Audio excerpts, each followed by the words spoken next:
Super Bowl run, and that's really what you're going to expect out of Alex. And you know, I'm sure that relationship ended well, and you can see him catch it up before the game.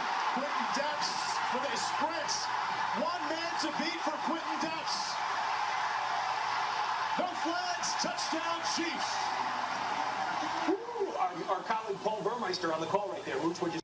All right, folks, that was some video of our next guest going end-to-end for a touchdown as a member of the Kansas City Chiefs against the San Francisco 49ers. And we welcome in Quintin Demps, who is one of the newest members of the New York Football Giants. Hello, Quintin.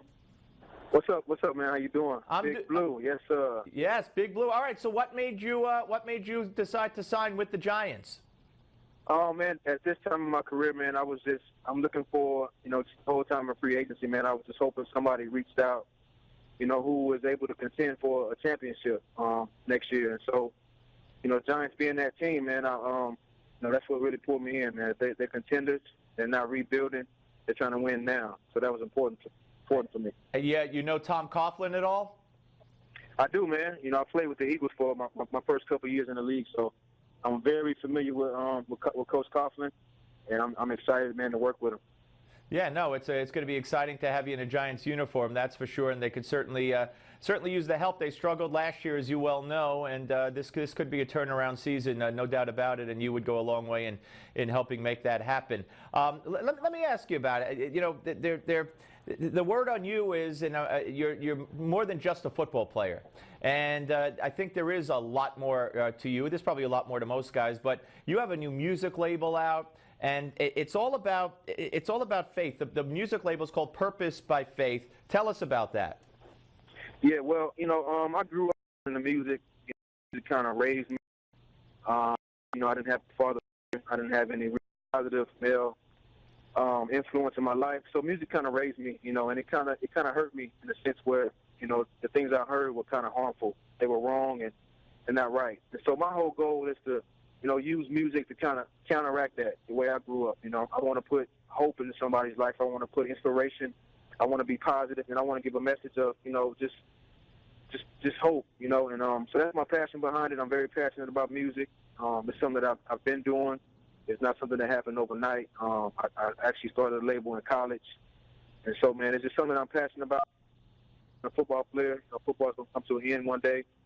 And I'm trying to make sure that I have a smooth transition out of the game. Well, you have the emblem for the record label has a biblical verse, quote Romans. What does that say? Well, I think it's, which one do you have? I think it may be two of them. Oh, 8:28, I think Romans 8:28. Yeah, well, we changed. It's really Hebrews 11. So the behind that is it says kind of the whole chapter of 11. In the Bible, it talks about, it's called the Hall of Faith. It talks about all the guys who had this great amount of faith, and that without faith, it's impossible to please God. And purpose by faith is kind of just, the motto of that all we can have sometimes is our faith. Like, nothing we do on earth is really going to please God. You know what I'm saying? But if we have faith, that'll be enough for him. What you must know what the media has done over the years to Tim Tebow, for instance. Do you think that there's a bias against guys like Tim? I don't want to say you're like Tim, but you're a man of faith. He's a man of faith. You might go about it in slightly different ways. But do you think that there's a media bias against people like you and him? I think it just depends. I think it just depends on how you come off. Because I know Brian Dawkins. I grew up under him. He took me under his wing, and he was a man of faith.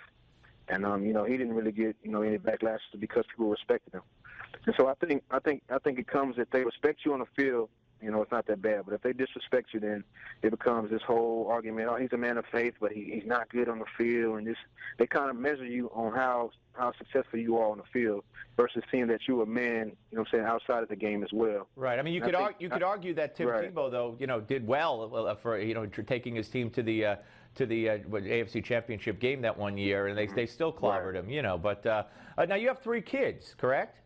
Yeah, I have a wife and 3 children. So that's wonderful, and they're young children, and I think 2 to 9 or 2 to 7 or something, if I'm not mistaken. So I mean, I guess what you're doing, you're inspired in part at least by by looking at your family, and you feel that you have a responsibility to them and to others like them, correct?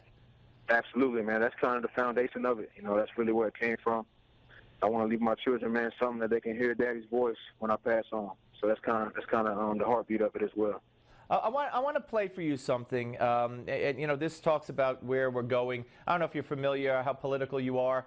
We had Ralph Reed on yesterday. He's a big conservative and man of faith himself, and he talked about in his new book how our morals are declining in this country. First of all, you talked about how you grew up on music and there was some bad stuff. What do you mean? You're talking about gangster rap?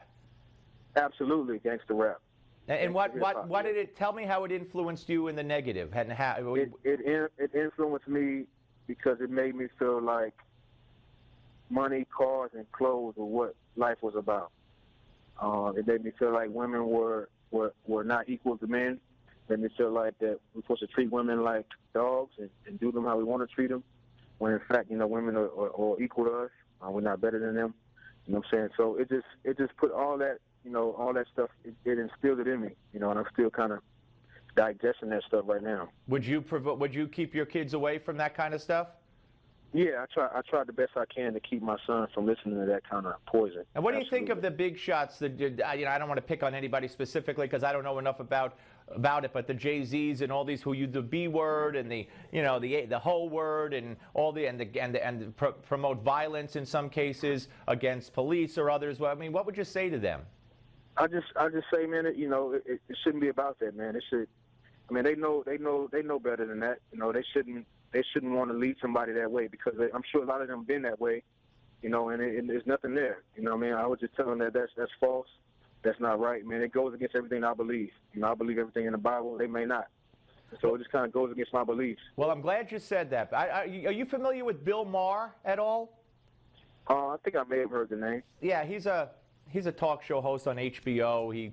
He's very much an atheist, and I want you to listen to what he had to say the other day about God and the Bible. Here it is. Hey, God, you know you're kind of a when you're in a movie with Russell Crowe and you're the one with anger issues.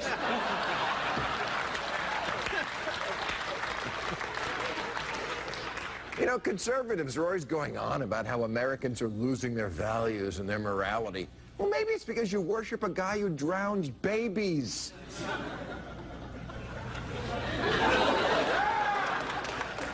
And then God's genius plan after he kills everyone is to repopulate the world with a new crop of the same assholes who him off the first time.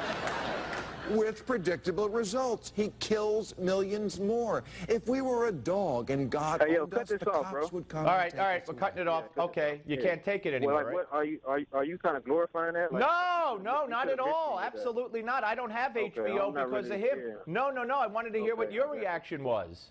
Yeah, I just think it's foolishness. You know, but again, like, Jesus still loves him. You know what I'm saying? He just need hope, man. I think, you know, I don't know what to say without being, you know, I want to say what I want to say, but I'm going to be politically correct. I don't know him. I hope his view would change of God, and I will pray for him. And you said Jesus still loves him. Is that what you said before? Absolutely. Yeah. All right. Look, no way am I glorifying him. I despise him, and that's why I don't have HBO, because I won't pay his salary. By the way, he's a minority owner of the New York Mets, so I don't know how Major League Baseball lets that happen. Hey, we're gonna take it out in a minute here with part of your song. So I really appreciate you coming on. I wish you nothing but the best. You got any word in 30 seconds here for Giant fans? Yeah, man. Just looking forward to it. Thanks for the support on Twitter. You know, and you can follow me at QDemps on Twitter. I'm at purposebyfaith.com, at QDemps at Instagram, and I'm looking forward to the season. All right, sounds good. Quintin Demps, ladies and gentlemen. Thank you very much, Quintin. Appreciate it. Here's some of Quintin's music, ladies and gentlemen. Thank you, bro. Oh, okay. We got a few seconds. Quintin, thank you very much. And it's so refreshing to hear someone like him. And boy, he didn't want to hear any more of Bill Maher. Get that off. All right, here's some of his music as we take you out. I don't even watch, tell me where my time went. I'm trying to bet, but I can barely hear my conscience. I can barely hear my conscience. And no fallen world dealing with the nonsense. I don't even watch, tell me where my time went. I'm trying to bet, but I can barely hear my conscience. I can barely